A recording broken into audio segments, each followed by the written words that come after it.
m'appelle Delphine Toquet, je suis enseignante en sciences humaines pour l'ingénieur à l'École nationale d'ingénieurs de Brest et je développe des cours de pensée critique et d'éthique et plein de projets autour de la low-tech aussi.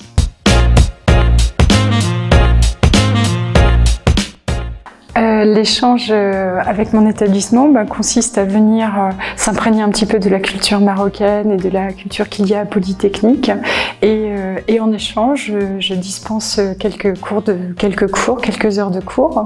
Donc j'ai la possibilité de découvrir l'école Polytechnique, de découvrir l'environnement d'Agadir et voilà, et moi je donne 3 heures de cours aux 4e année.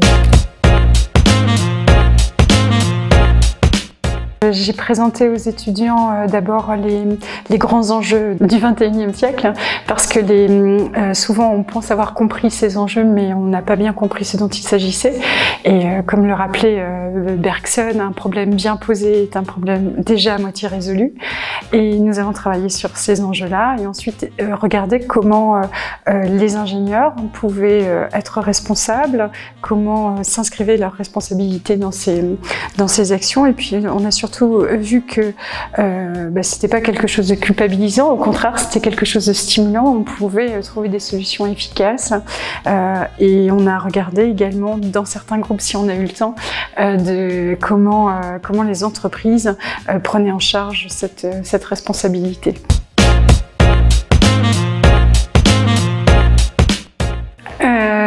Alors c'est une vaste question.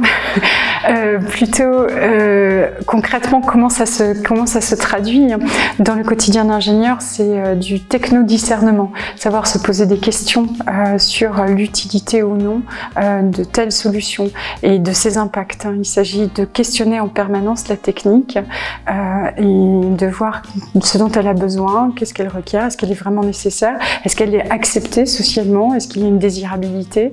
C'est tout ce questionnement, en fait, cette démarche de questionnement qui constitue l'éthique et qui s'inscrit parfaitement dans la démarche de l'ingénieur, et y compris dans la démarche de l'entreprise. En fait, c'est oui, se poser des questions, savoir se poser des questions. Ne perdez pas votre optimisme et gardez cette idée de puissance. Vous pouvez faire des choses et des grandes choses.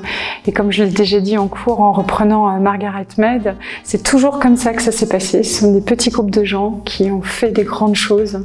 Et donc, faut pas se résigner, faut pas être fataliste.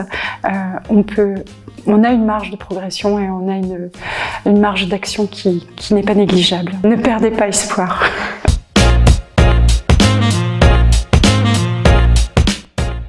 La première chose que j'ai vue à Universiapolis, ce sont des roses et je trouvais ça très très beau, très poétique, et ce que je garderai de cette école, en tout cas le mot c'est l'accueil des étudiants et l'accueil très très chaleureux des étudiants et leur participation. C'est pas facile, ils étaient très fatigués et ils ont été extrêmement réactifs et c'est leur enthousiasme en fait que je garderai.